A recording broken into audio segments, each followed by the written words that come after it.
Alhamdulillahi Rabbil Alamin. Wassalatu wassalamu ala rasulihil amin Nabiyyina Muhammadin wa ala alihi wa sahbihi ajma'in wa ba'd. Sambungan perbincangan kita dalam kitab Nihayatul Alam. Nihayatul Alam ataupun berakhirnya dunia ini. Alhamdulillah kita telah khatam 131 tanda-tanda kiamat yang kecil dan yang pertengahan. Pada kali ini kita akan masuk kepada asyratus sa'atil kubra, tanda-tanda kiamat yang besar. Artinya kalau tanda kiamat ini berlaku, dia akan berlaku pada waktu dah hampir dengan kiamat. Disebut sebagaimana berlakunya biji tasbih, mata rantai, satu akan berlaku, dan pada ketika itu akan berlakulah kiamat. Jadi tajuk alamat kiamat besar yang pertama ini iaitulah khurujud dajjal, keluarnya dajjal. Jadi dajjal ni satu benda yang cukup besar. Tajuk dia pun panjang, tapi insya-Allah saya akan ringkaskanlah untuk perbincangan kita di sini. Yang detailnya, panjangnya boleh kita tengok dalam buku kita ni. Ada bahasa Inggeris, ada bahasa Melayu, ada dan akhir dunia ini. Jadi alamat kiamat yang telah kita sebut sebanyak 131 yang lepas, iaitulah alamat kiamat yang kecil dan yang pertengahan. Belum masuk lagi yang besar. Tanda-tanda kiamat, tengok terjemahan dia muka surat 265. Tanda-tanda kiamat akan wujud atau muncul berturutan satu persatu. Satu demi satu dia mari. Seperti manik yang jatuh dari rantai yang telah terputus. Jika yang pertamanya muncul, iaitulah kemunculan Imam Mahdi. Imam Mahdi Ahlus Sunnah. Jangan Mahdi Syiah. Mahdi Syiah lama dah ada. Dan yang lainnya akan menyusul satu persatu. Mahdi mari, akan mari Dajjal. Abdullah bin Amru mengatakan, meriwayatkan bahawa Rasulullah sallallahu alaihi wasallam bersabda, al-ayatu ka kharazatin manzumat. Tanda-tanda itu beriringan seperti rantai tasbih yang putus, maka jatuhlah biji manik secara berterusan. Mana dia mari itu tak lama, satu akan mari 10. Abu Hurairah kata, khurujul ayati ba'duhu ala athari ba'd. Tanda-tanda akan muncul berturutan seperti biji-biji manik satu persatu di dalam tasbih. Ini bukannya bermaksud bahawa tanda-tanda kecil kiamat tidak muncul di antara tanda-tanda yang besar. Sebagai contoh, tanda yang besar, sebagai contoh, Imam Mahdi muncul, dan selepasnya muncul pula beberapa tanda-tanda kecil. Kemudian Dajjal akan muncul, dan selepas itu tanda-tanda yang lain. Maknanya akan mari balik, yang tengah-tengah tu akan musing balik. Tetapi bila keluar yang besar ini, bermakna kita akan pergi kepada tahap yang begitu cepat, hampir dengan kiamat. Jadi tanda kiamat yang besar yang pertama iaitulah Dajjal. Kita akan kaji, tengok di sini. Yang pertama, siapa Dajjal.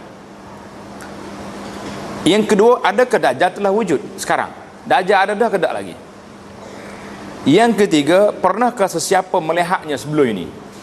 Ada tak orang dah jumpa Dajjal? Yang keempat, apakah sifat-sifat Dajjal? Na'udzubillah belakang. Yang kelima, apakah sebab yang menyebabkan kemunculannya? Dajjal mari itu apa? Yang keenam, apakah kemarahan membara yang dia ada? Dajjal ni ada. Dan apakah kepercayaan songsang berkenaan dengan Dajjal? I'tiqadul khati'ah. Ini tajuk besar.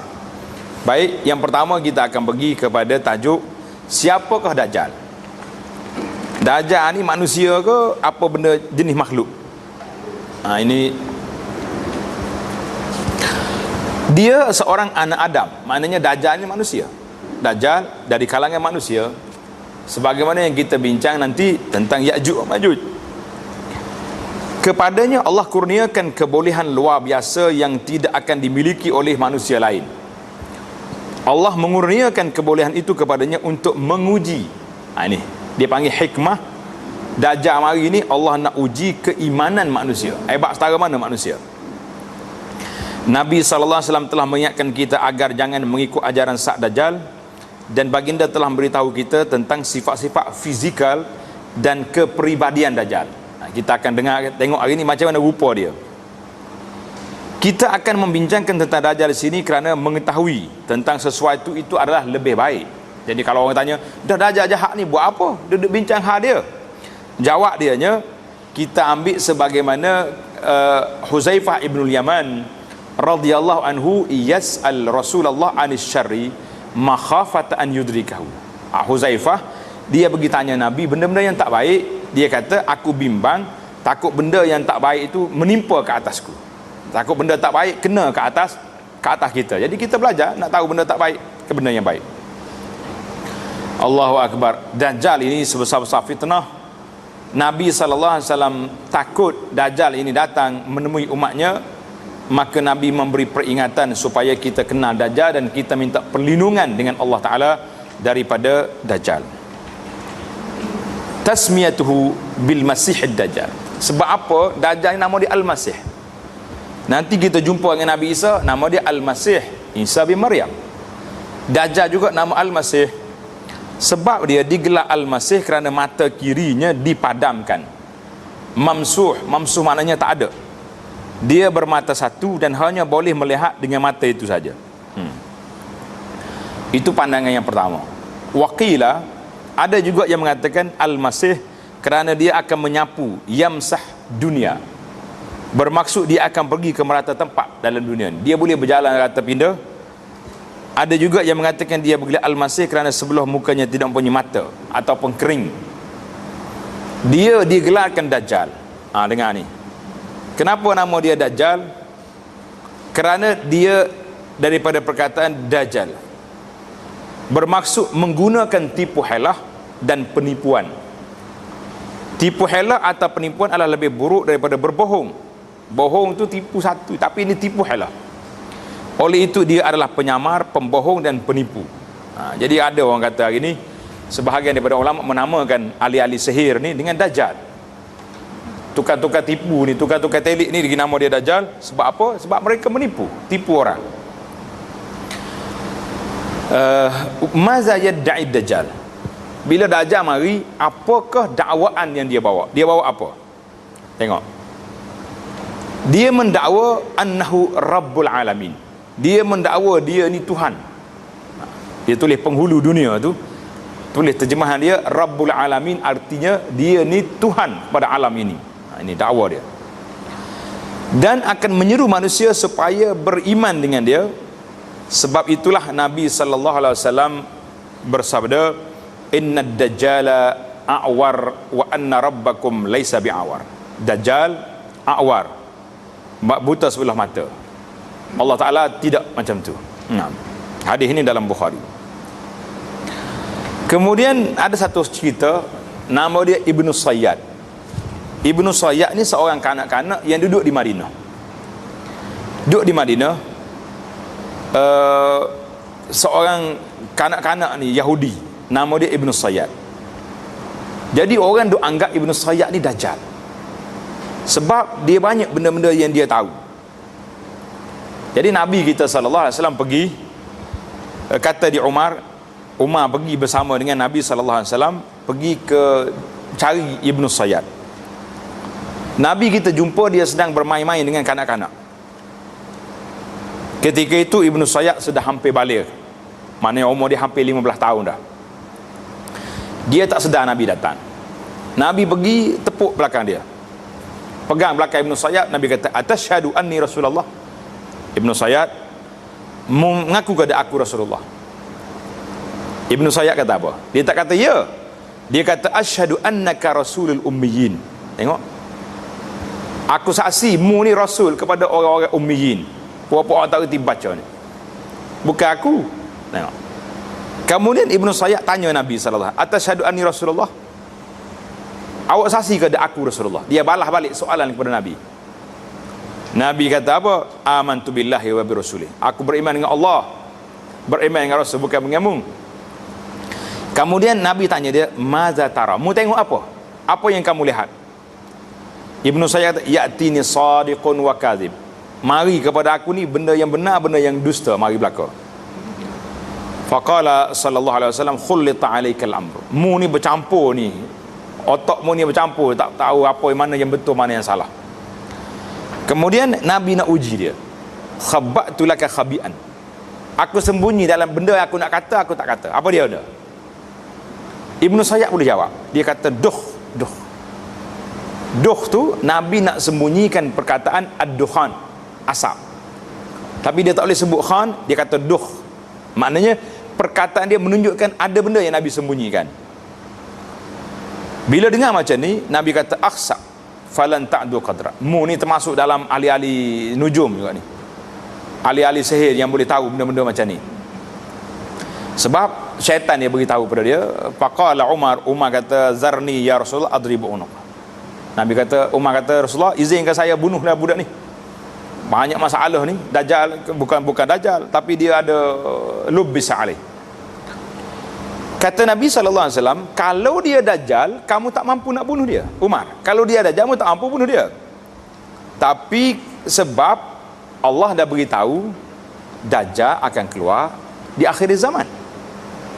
Kalau bunuh sekarang ni, mana tak jadi alamat kiamat lah dia.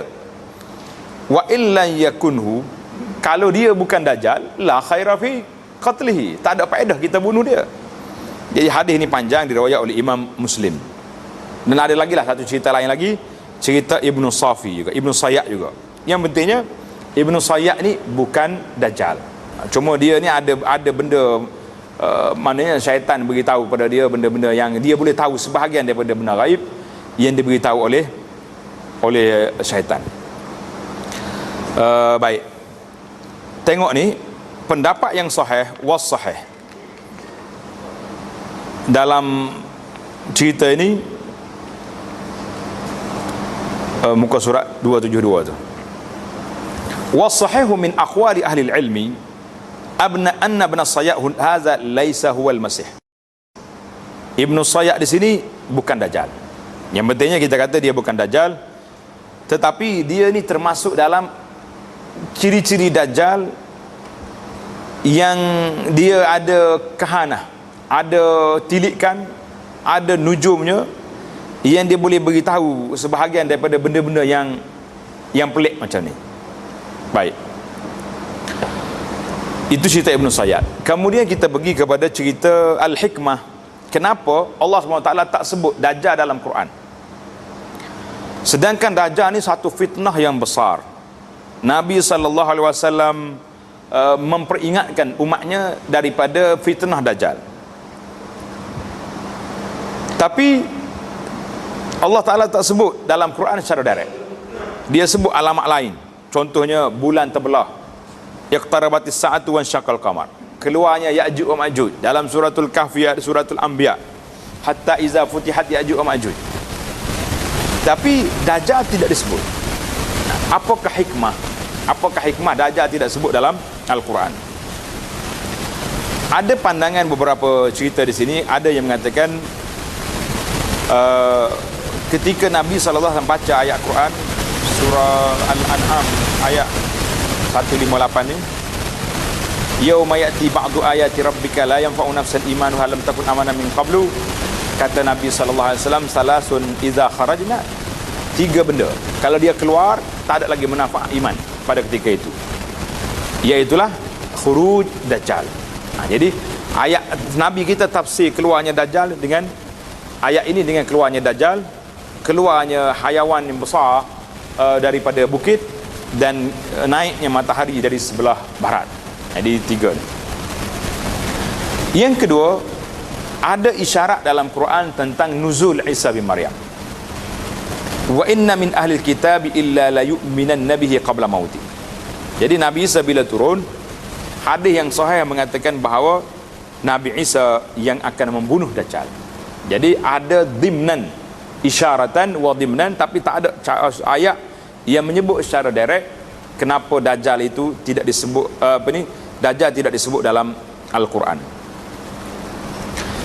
Kita pergi kepada tajuk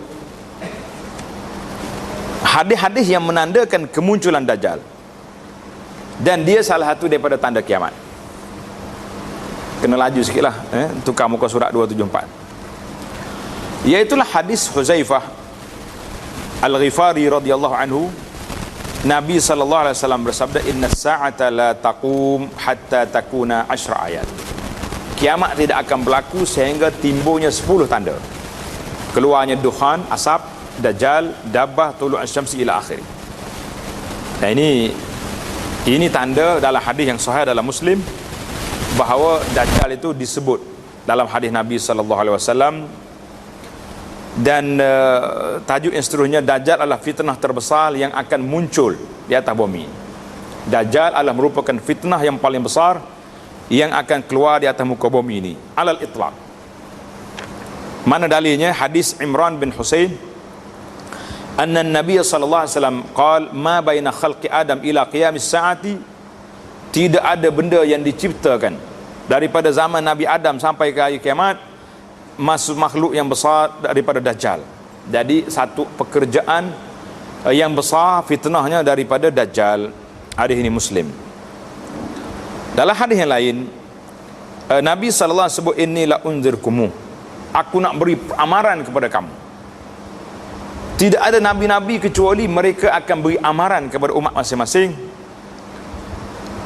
Maka Nabi mengatakan Nabi sebut tentang Dajjal. Ini hadis Bukhari. Hadis Nawas bin Ibnu Sam'an, Rasulullah sallallahu alaihi wasallam sebut, ghairad dajjali akhwafani alaikum. Lain daripada Dajjal, ada lagi yang menakutkan aku. Sebab Dajjal ni kalau dia keluar, aku ada, fa ana hajiju, aku akan berhujah dengan dia. Tapi kalau dia keluar, aku tak ada. Macam kita ni, kalau bertemu dengan Dajjal, apa kita nak buat? Famru'un hajiju nafsi. Setiap orang tu dia kena berhujah, jaga hujah untuk diri dia. Wallahu khalifati ala kulli muslim, Allah Ta'ala lah yang ganti aku, jaga kamu semua. Orang Islam dijaga oleh Allah Azza wa Jalla. Itu menunjukkan bahawa fitnah Dajjal yang hari ini cukup dahsyat dan cukup berat. Kita berpindah kepada beberapa peristiwa besar, peristiwa-peristiwa sebelum kemunculan Dajjal. Sebelum Dajjal mari, apa peristiwa yang ada? Ini anak akan baca apa ni, dia punya tajuk lah kan, tajuk. Jadi para jemaah boleh tengoklah dalam buku ni, panjang dia punya cerita dia ni.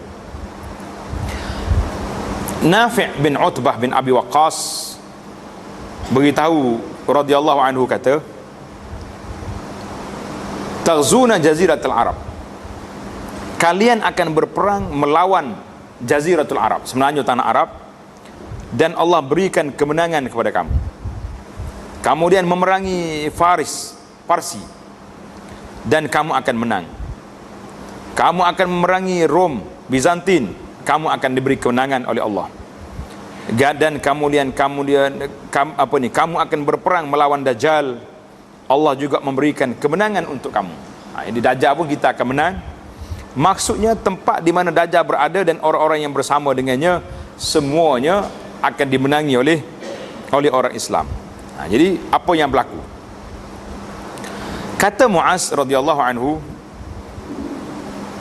apabila Baitul Maqdis berkembang maju, Baitul Maqdis kita akan ambil balik, Yathrib itu Madinah, akan musnah. Apabila Yathrib musnah, peperangan besar akan terjadi. Apabila peperangan besar akan terjadi,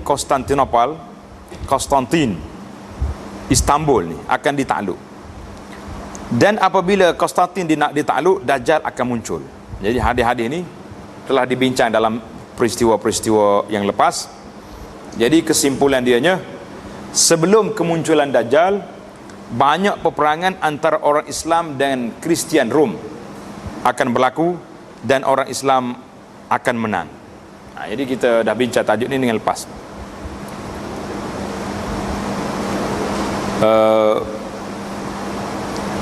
Berlakunya peperangan dengan Rom ni, dia tak, dalam buku terjemahan ni tak ada. Yang buku Arab dia ada, dia kata berlaku di Dabik, satu tempat nama Dabik di Syria sekarang ni. Mana Syria hari ni memang tempat yang akan berlaku kiamat, akan berlaku Dajjal di situ, dan akan berlaku turunnya Nabi Allah Isa alaihissalam di bumi yang besar itu. Peristiwa lain pula yang menyebut tentang kemunculan Dajjal ini, apa yang berlaku lagi, lain-lain peristiwa yang berlaku. Tengok hadis sebelum keluar Dajjal, manusia tertimpa 3 tahun yang dahsyat. Akan berlaku kemarau yang begitu kering, berlaku kemarau yang begitu dahsyat. Satu lagi hadis ni dhaif, sesuatu yang akan berlaku sebelum kemunculan Dajjal lagi. Tengok hadis yang berikut.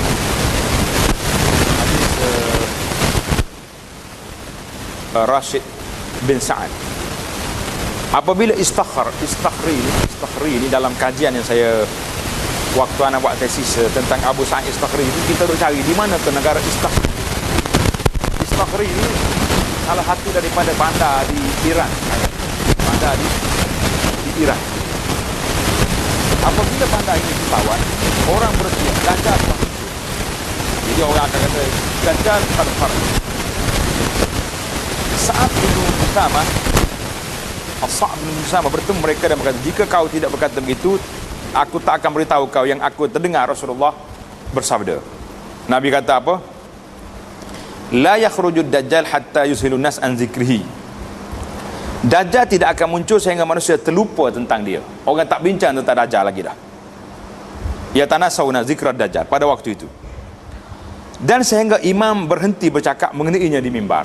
Jadi kalau lagi khutbah ada lagi duk bincang bab Dajjal, tu maksudnya lambat lagi ya. Nah, jadi banyak lagi peristiwa-peristiwa yang belum lagi muncul. Yang besarnya akan berlaku peperangan di antara orang Islam dengan Rom. Nah, bila nak berlaku belum kita boleh tahu lagi. Hari ini banyak timbul ni, orang duduk sebar hadis-hadis tentang bendera hitam, Rayatus Sud kan. Jadi banyaklah ustaz kita pun terbagi pada 2 kategori. Ada yang semangat ambil bendera hadis ni, bendera pasang kepada puak-puak IS yang ada hari ni, bendera hitam. Ada ustaz yang agak sederhana, berhati-hati, sebab banyak dah hadis-hadis alamat kiamat yang kita guna tak kena pada tempat. Dulu kita sibuk dengan peristiwa Mesir, baca hadis Mesir. Lepas tu pergi ke Syria, baca hadis Syria. Ni baca hadis Rayatus Sud pula.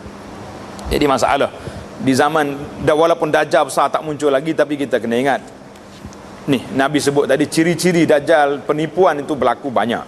Jadi kita nak kata susah. Kita berpindah kepada sifat Dajjal. Apakah sifat dia? Tanda. Tengok sifat Dajjal ni. Kalau kita, dalam buku ni tak ada. Dalam buku Arab ni tengok, dia punya gambaran bentuk dia. Ni. Nampak gambar kan? Kaki dia macam mana? Lepas tu rambut dia macam mana? Baca dalam buku.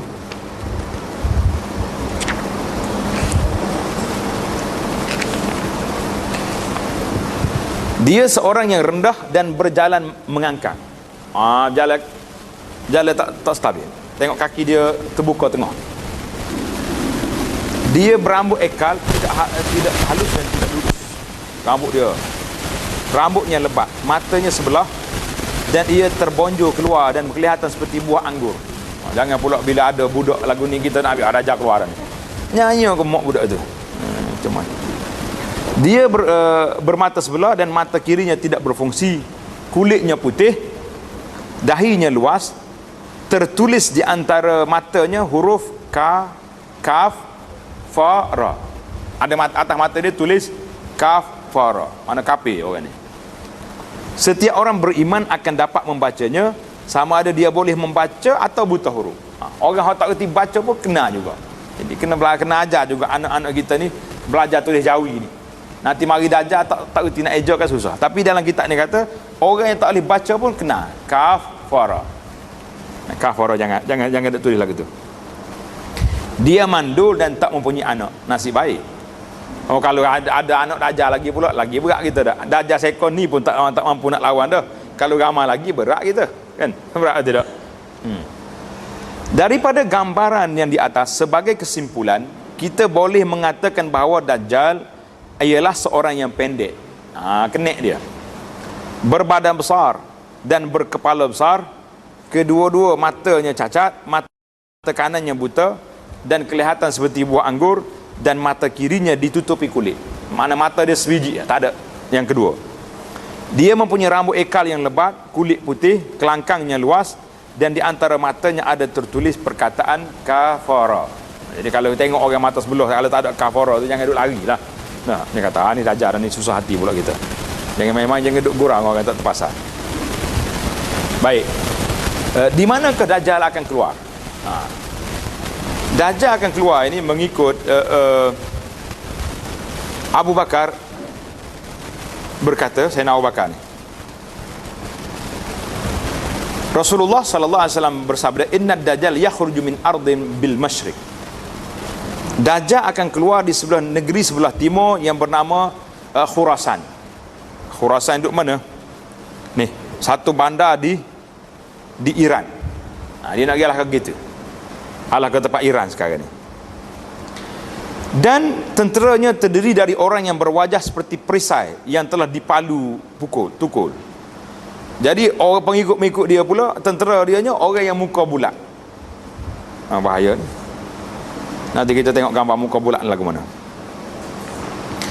Dia akan mula-mula muncul dan menjadi terkenal di satu tempat di antara Syria dengan Iraq. Tempat di antara Syam dengan Iraq. Nawas bin Sam'an radhiyallahu anhu berkata bahawa Nabi sallallahu alaihi wasallam bersabda tentang Dajjal, dia akan muncul di Khillah, di antara Syria dengan Iraq, bermaksud satu tempat dalam perjalanan di antara Syam dengan Iraq. Situ tempat dia muncul.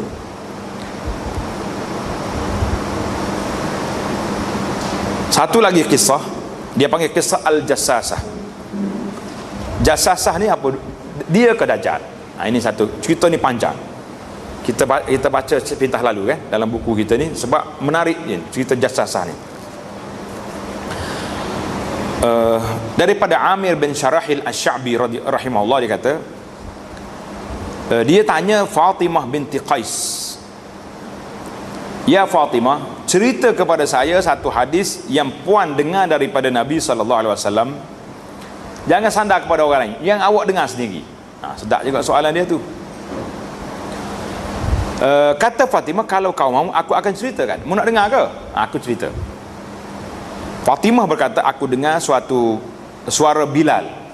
Bilal ni bila ada apa-apa nak elan, dia akan panggil, As-salatu jami'ah." Panggil. Maka aku pergi ke masjid. Dia kata, bila ada elan salatu jami'ah, mana ada satu benda yang nak beritahu. Zaman dulu macam itulah, dia punya TV, radio tak ada, dia elan di masjid. Tapi kita hari ni elan di masjid pun ada, elan radio pun ada kan. Jadi luah lagi lah. Dan berjamaah bersama Nabi SAW, aku berada di saf wanita yang paling hampir dengan jemaah. Dulu zaman Nabi, wanita di belakang. Apabila Rasulullah SAW selesai salat, baginda duduk di atas mimbar dan senyum. Baginda berkata, "Hendaklah setiap orang kekal duduk di tempat dia masing-masing. Jangan bergerak duduk tempat awak salat tu." Kemudian Nabi kata, "Tahukah kamu kenapa aku manggil kamu berkumpul?" Mereka berkata, "Allah dan Rasulnya sahaja yang tahu." Baginda bersabda, "Demi Allah, aku tidak manggil kamu berkumpul untuk sesuatu yang baik atau khabar yang mengejutkan.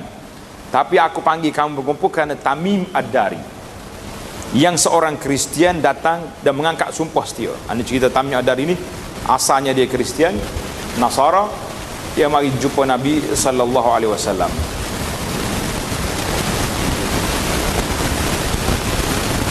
Apa Tamim cerita?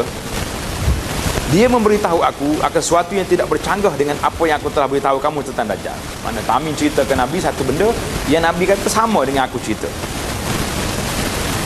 Dia beritahu aku dia berlayar bersama 30 anak kapal. 30 orang berjalan daripada Luham dan Jeddah. Dan mereka dihanyutkan ombak besar selama sebulan. Hanyut tengah laut sebulan. Mereka tiba di satu pulau pada waktu senja. Mereka turun ke dalam sebuah perahu kecil dan mendarat di pulau itu. mereka disambut oleh seekor raksasa yang berbulu lebat sehingga tidak tahu di mana muka dan di mana belakang. Pelik raksasa ni, bulu dia panjang. Disebabkan ia terlalu berbulu, mereka berkata, celaka kau. Siapa mu ni? Dia berkata, akulah Al-Jassasa. Mereka berkata, apa itu Jassasa? Dia berkata, manusia. Pergilah berjumpa dengan orang ini di biara. Biara tu di gereja. Kerana dia amat ingin tahu tentang kamu. Aku jumpa orang ni. Dia si pencerita berkata, apabila ia menamakan seorang laki-laki kepada kami takut akannya kerana ia mungkin iblis. Dia jadi iblis. Jumpa di pulau besar. Kemudian kami bergegas pergi. Sehingga kami tiba di biara itu, di mana kami berjumpa dengan seorang laki-laki yang amat besar, yang belum pernah kami jumpa. Dirantai ketat dengan tangannya diberkas ke lehernya, dan kakinya dirantai dari lutut ke buku lali dengan garis besi.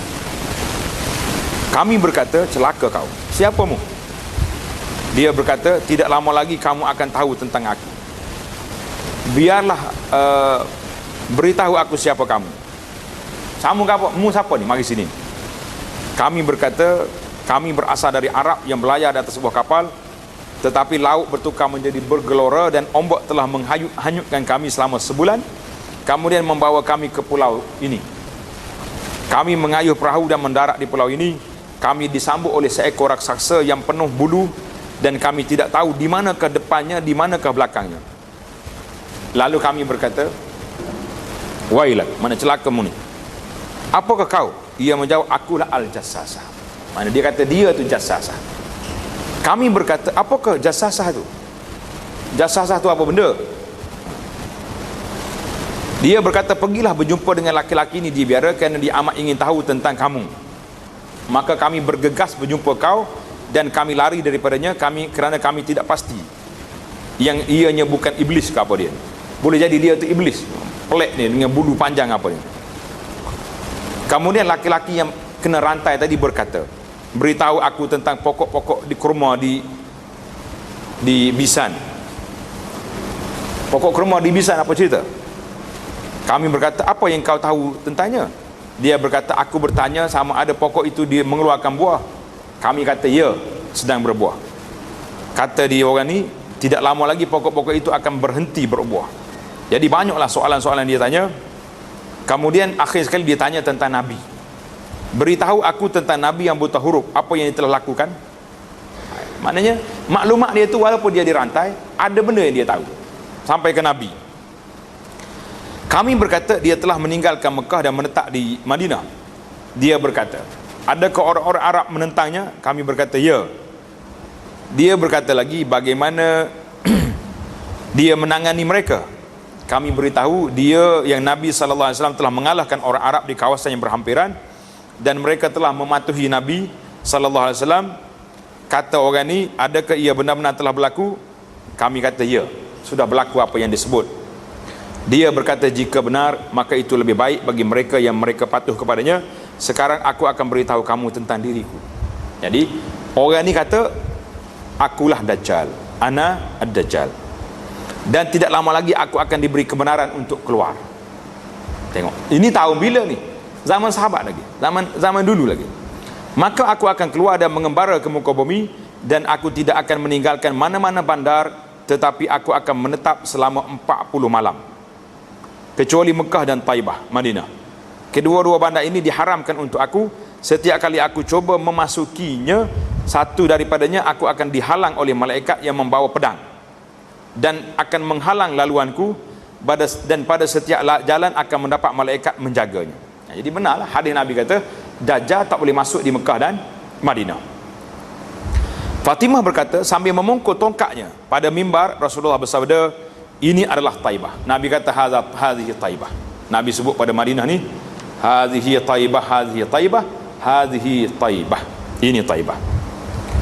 Ingatlah, apakah itu hal telah aku sampai pada kamu semua? Orang menjawab, benar ya Nabi Nasrullah. Sungguh cerita Tamim itu sesuai dengan apa yang aku lakukan. Maknanya kalau kita pegang kepada cerita Tamim ini, bermakna Dajjal telah pun ada, dan dia telah dirantai, menunggu masa yang dibenarkan oleh Allah Azza wa Jalla untuk keluar. Maknanya umur dia berapa lama dah?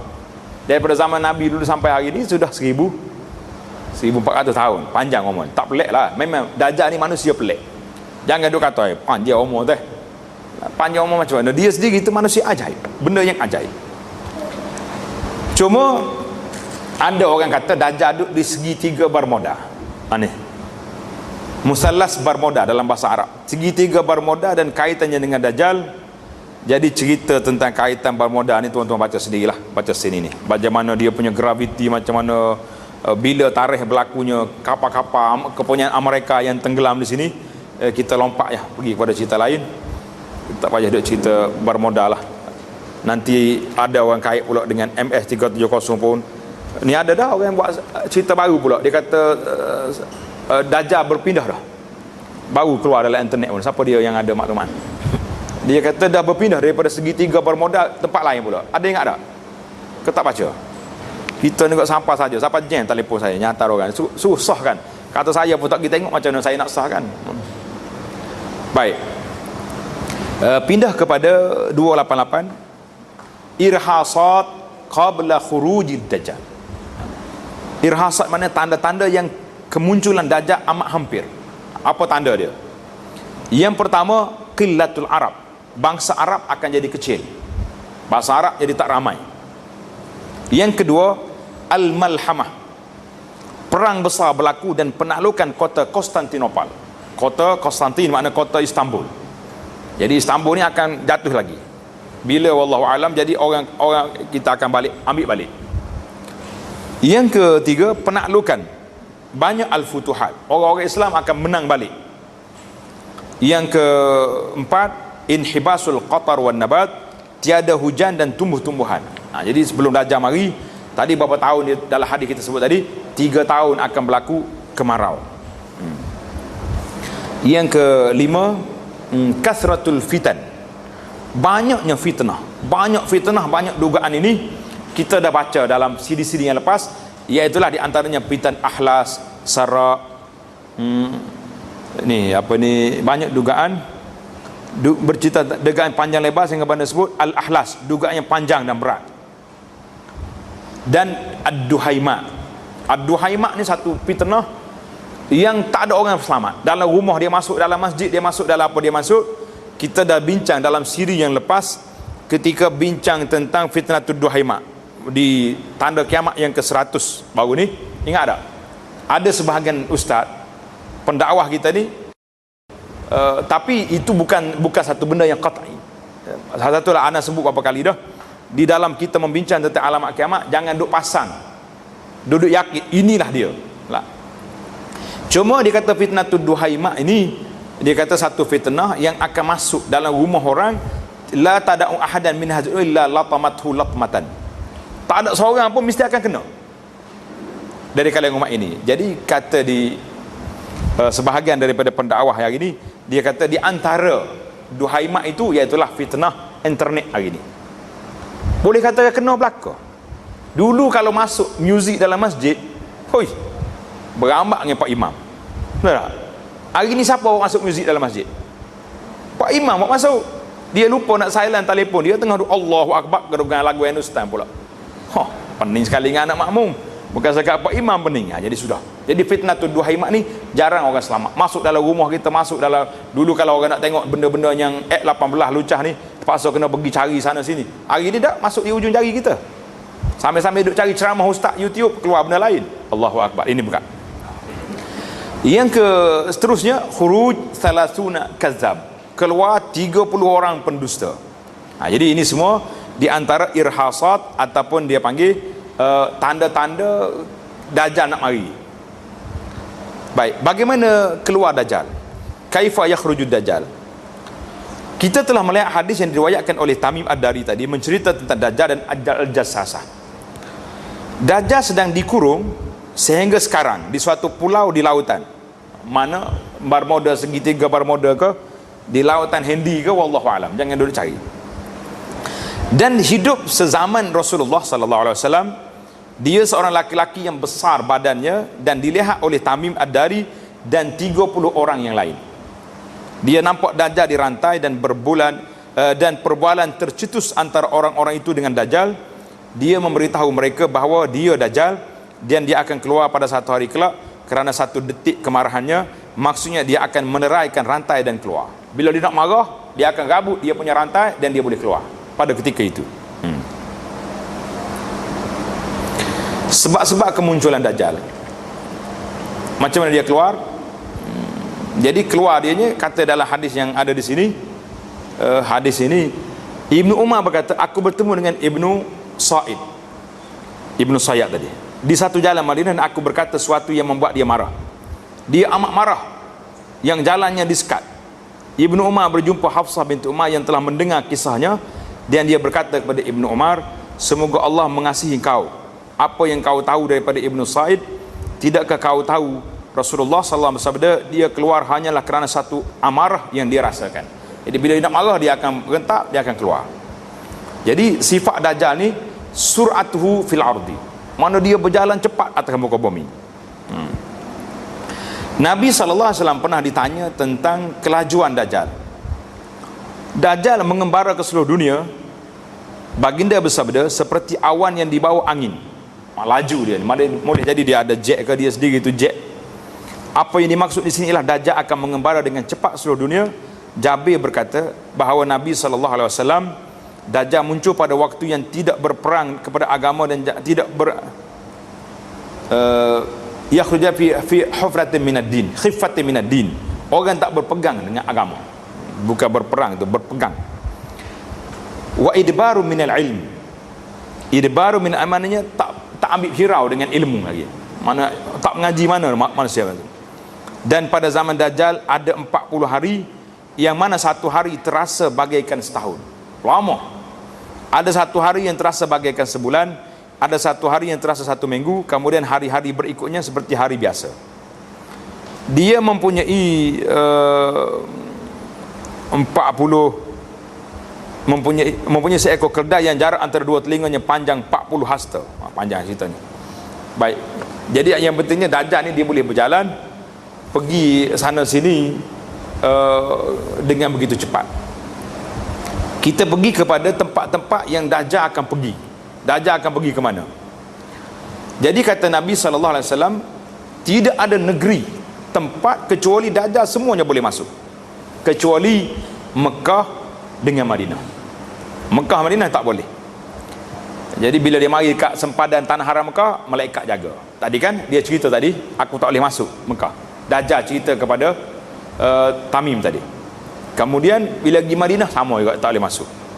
Cuma walaupun tak boleh masuk, mengikut dalam ceritanya dia akan naik satu bukit. Di Madinah ni ada satu bukit. Saya boleh tunjuklah bukit tu mengikut riwayat-riwayat dalam hadis ni. Dia akan naik atas bukit ni, dia akan goncang dengan kaki dia. Bila dia goncang, tengok 3 kali goncang. Pada waktu itu orang-orang munafik yang ada di Madinah, wal-iyazubillah, semua akan lari keluar ikut Dajjal. Orang munafik akan lari keluar ikut Dajjal, dan orang-orang yang beriman lari ke masjid Nabi. Jadi Dajjal bila naik atas bukit ni, dia tunjuk ke ke arah makam masjid Nabi. Dia kata hadza qasru Muhammad, istana Muhammad. Jadi kita jangan kata kalau kita rasa orang ni walaupun duduk di Madinah belum tentu dia selamat. Sebab bila Dajjal mari goncang Madinah, puak-puak munafik akan lari keluar. Artinya ada di sana golongan munafikin yang ada di bumi Madinah pada ketika itu. Jadi ada riwayat menyebut Dajjal akan berhenti di satu tempat nama dia Jurf di Madinah ni. Kalau tuan-tuan pergi ke Madinah, nak pergi ke Masjid Qiblatain, Simpang 4, Masjid Qiblatain kiri daripada Masjid Nabi, pergi lurus straight Universiti Madinah, pergi belah kanan. Ni yang selalu pergi ziarah Madinah ni, tempat Kim Pahak ni, printing, cetak Quran. Itu kawasan Jurf nama itu. Kawasan Jurf. Itulah tempat Dajjal. Yang pentingnya Dajjal akan pergi semua tempat. Yang dia tak boleh masuknya di mana? Mekah dan Madinah. Walaupun dia tak masuk, tetapi orang Mekah, orang Madinah yang munafik wal-iyazubillah, mereka pula akan lari keluar ikut Dajjal. Kita pergi kepada tajuk min fitnatid Dajjal, di antara fitnah Dajjal. Apa fitnah Dajjal ni? Huzaifah bin Yaman menceritakan, Dajjal ni dia akan bawa pikul syurga dengan neraka. Syurga dia tu neraka, neraka dia tu adalah syurga. Dia juga akan bawa air api. Api dia tu sejuk, air dia panas. Jadi kita jangan bertukar. Allahu Akbar. Jadi banyak ni hadis-hadis yang menyebut tentang fitnah Dajjal yang akan bawa. Di antara fitnah Dajjal juga taksiruhu fil jamadat. Dia boleh banyakkan benda.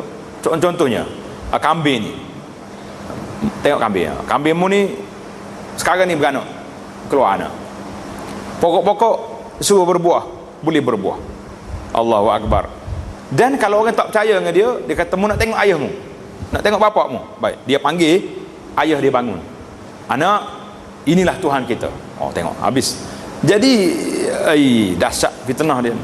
Fitnah dia ni fitnah yang Nabi kata tak ada lagi masil contoh seperti itu. Di antara fitnah dia, tengok. Dia panggil seorang pemuda. Dia belah dua pemuda ni, belah dua. Dia cakap, "Hei, kamu tengok pada budak ni. Apa jadi?" Terbelah dua. Kemudian dia kata, "Bangun." Pak, tutup balik. Yang belah dua tadi bercantum, bangun. Waqad ahyahullah. Allah hidup balik. Bila dia tanya, "Man rabbuk?" Siapa Tuhanmu? Dia nak suruh budak tu kata, "Dajjal itulah Tuhan." Budak ni kata apa? "Rabbi Allah wa anta aduwullah anta Dajjal." Tuhan aku Allah, mu ni musuh Allah, kamu Dajjal. Dajjal mari nak sentak dia sekali lagi, tak mampu lagi. Tak boleh lagi nak buat kali yang kedua. Jadi itu dia antara bahaya dia. Allahu Akbar. Itu kemudian kita pergi kepada beberapa kefahaman yang silap tentang Dajjal. Jadi ada di antara dia bawa makanan, ta'am. Ketika itu dunia sedang kering. Dajjal dah bawa dia punya makanan. Projek mari. Orang tengah lapar, apa jadi?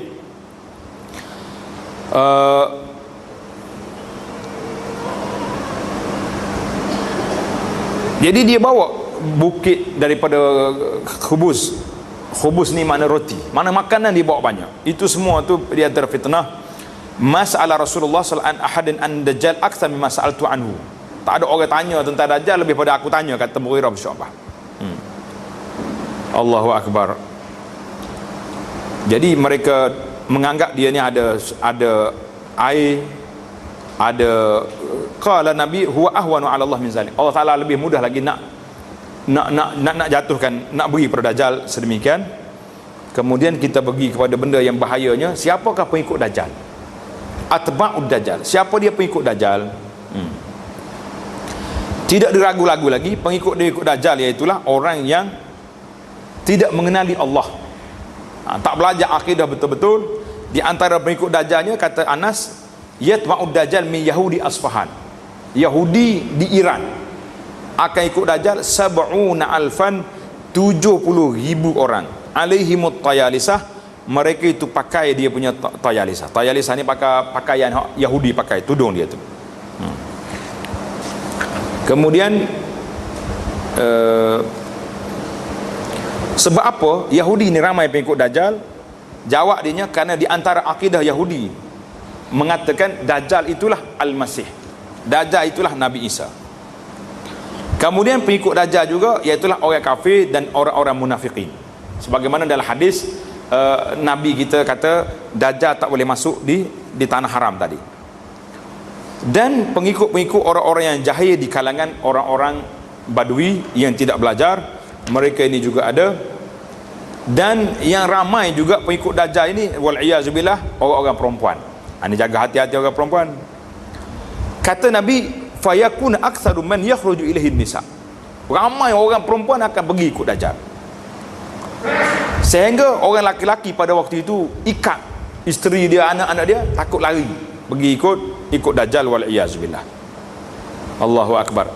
Jadi tempoh Dajjal duduk di muka bumi ni lama mana? Arba'una yauman, 40 hari. Tapi hari dia tu panjang. Ada hari macam setahun, ada hari macam sebulan, Ada hari macam seminggu, dan lain-lain hari itu macam hari kita hari ni. Allahu Akbar. Jadi sahabat-sahabat bila dengar satu hari macam seminggu, macam sebulan, macam orang nak solat, Nabi kata, uqdurulah, kamu kena anggarkan berapa jam di antara zuhur dengan zuhur dengan asar. Jadi kita belajar yang seterusnya, tariqun najah. Ini penting ni, tariqun najah, bagaimana kita nak selamat daripada dajjal. Tanda itu yang pertama,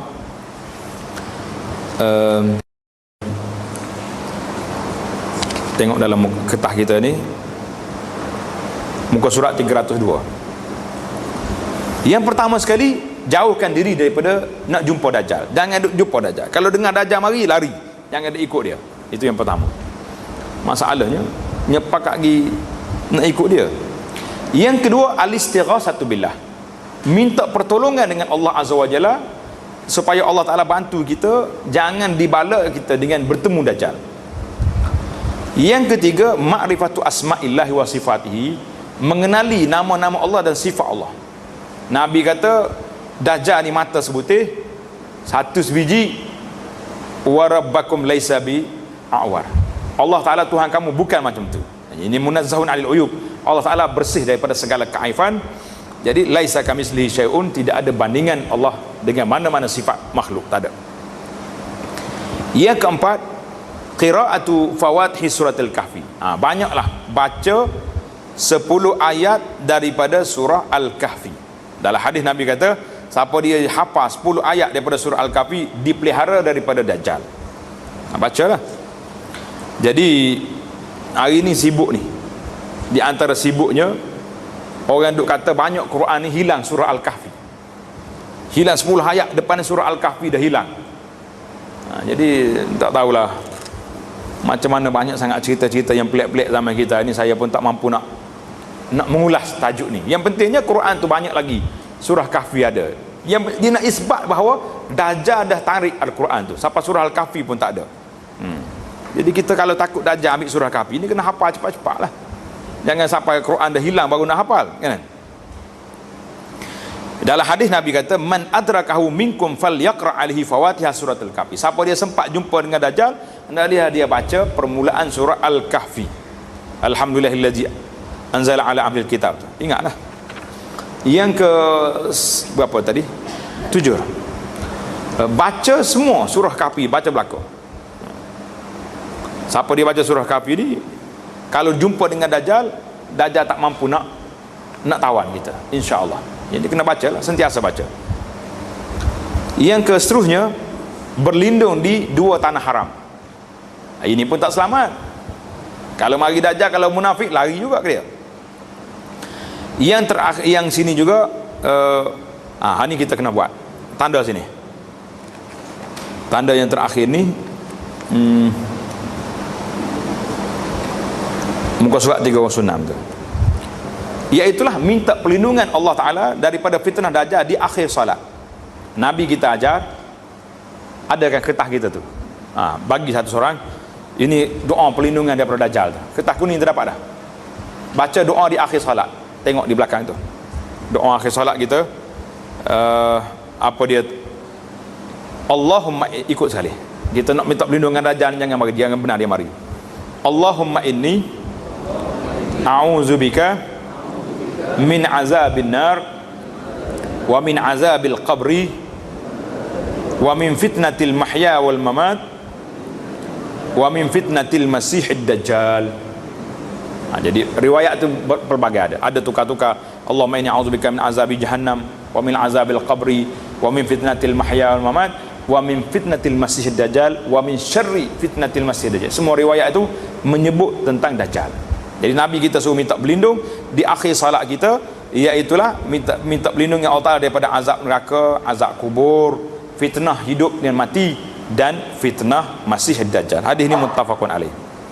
Yang ke seterusnya, memperjelaskan sifat Dajjal ini kepada masyarakat supaya mereka berhati-hati, kerana Dajjal akan keluar waktu manusia tak ingat lagi ke dia.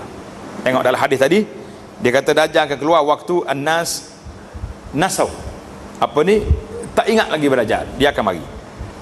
Yang keseterusnya, pagar diri kita dengan ilmu syarak sebagaimana yang berlaku pada pemuda tadi. Pemuda tadi bila Dajjal nak bunuh, dia kata bunuh, terbelah dua dia kan. Lepas tu bila hidup balik, Dajjal nak bunuh kali yang kedua tak mampu lagi. Yang ke seterusnya, ini halakud Dajjal. Kita kena tahu sifat Dajjal. Di atas dahi dia ada tanda kafara, ada tanda kafara. Dajjal tu kafir. Janganlah kalau baca ni lari kita. Yang terakhir perbincangan kita di antaranya seterusnya halakud Dajjal. Bila ke Dajjal ini akan binasa? Apabila mari Dajjal daripada sebelah timur, sebelah tadi, dan dia nak pergi ke Madinah. Ketika dia turun di Uhud, ketika itu malaikat pusing muka dia ke arah Syam. Wahunaka yahlik, mana dia akan pergi ke sana, dia akan dibinasa di Syam. Kata di dalam hadis lain, yang yaqtulu ibnu Maryam ad-Dajjal di Babil Lud. Nabi Isa ibnu Maryam akan membunuh Dajjal di tempat nama dia Babul Lud, Babu al-Lud, dekat dengan Palestin, Jadi alhamdulillah Dajjal telah dibunuh dan Nabi Isa telah membunuh Dajjal. Nabi mengatakan asyaddun nasi 'ala Dajjali Bani Tamim. Orang yang paling kuat lawan Dajjal ni kumpulan Bani Tamim. Dan ada di kalangan penulis hari ini yang engkar kepada keluarnya Dajjal. Dia kata tak ada Dajjal. Dia disebut dalam kitab ini, di antaranya Muhammad Abduh, Abu Aibah, dan lain-lain ulama lagi. Penutup kepada perbincangan tentang Dajjal ini, penulis kita bawa ada 5 perkara. Yang pertama sekali, kita dah tahu Dajjal ni dahsyat tak dahsyat? Dahsyat. Bahayanya besar ke tidak? Besar. Tapi Nabi kata apa? Tengok hadis ni. Nabi kata yang lebih aku takut, Nabi bila nak banding, dia banding dengan benda besar. Lebih aku takut menimpa ke atas kamu daripada Dajjal. Siapa dia? Asyirkul khafi, iaitulah syirik yang tersembunyi. Apa dia syirik tersembunyi? Kita buat ibadat tidak ikhlas, riak. Itu lebih dahsyat daripada Dajjal. Itu satu. Yang kedua, Nabi SAW juga bersabda, ghairud Dajjali akhwaf alaikum, lain daripada Dajjal aku lebih takut ke atas kamu. Siapa dia? Al-a'immatul mudillun, iaitulah pemimpin-pemimpin yang menyesatkan pengikut dia, sama ada ajaran sesat atau pemimpin yang tak hirau kepada agama, kerana mereka ini akan menyesatkan pengikut. Pemimpin negara menyesatkan rakyat, pemimpin agama menyesatkan pengikut-pengikut dia, maka timbullah ajaran-ajaran sesat yang pelbagai. Maka Nabi kata aku lebih takut daripada Dajjal. Yang ketiga, Nabi SAW beritahu, la tazalu ta'ifatun min ummati yuqatilun al-haq, sentiasa akan ada di kalangan umat aku ini orang yang mempertahankan kebenaran, hatta yuqatilu akhiruhum, orang yang terakhir yang mereka bunuh di kalangan ini iaitulah al-Masih Dajjal. Dajjal akan dibunuh. Jadi akan zahir gerakan jihad dalam umat ini. Yang orang salah faham tentang jihad ini cerita lain, tapi jihad itu madin ila yaumil qiyamah. Yang bab teroris, bab apa itu kita bincang bab lain. Yang keempat, sabat fil fitan, teguh pendirian ketika berhadapan dengan fitnah adalah merupakan usul syariah. Kerana Nabi SAW menyebut, bila mari Dajjal, ya ibadallah usbutu, wahai hamba Allah Ta'ala, tetap pendirian kamu, jangan takut, jangan goyang. Kamu kenal Dajjal dengan sifat-sifatnya kan. Yang kelima, daripada hadis-hadis Dajjal itu menunjukkan bahawa peperangan di akhir zaman akan balik kepada senjata putih. Senjata putih ini iaitulah pedang, panah dan kuda. Maknanya senjata-senjata canggih yang kita buat ni tak jadi apa habis dah. Mungkin kereta kebal kita ada, jet pejuang kita ada, tapi minyak sudah habis, minyak sudah kering, kena bom sana sini. Maka manusia akan balik semula berperang dengan senjata-senjata yang ada. Yang penting bagi kita dalam tajuk Dajjal ini iaitulah mengenali Dajjal dan berdoalah sentiasa dengan doa yang diajar oleh Nabi SAW, wa a'udzubika min fitnatil masihid dajjal, aku minta berlindung denganmu ya Allah daripada fitnah Dajjal. InsyaAllah kita akan sambung lagi perbincangan kita dalam CD yang akan datang, Nuzul Isa bin Maryam, iaitulah turunnya Nabi Isa ibnu Maryam, di dalam perbincangan yang akan datang. Subhanakallahumma bihamdika asyhadu an la ilaha illa anta astaghfiruka wa atubu ilaik. Wa sallallahu ala nabiyyina Muhammadin wa ala alihi wa sahbihi ajma'in walhamdulillahi rabbil alamin.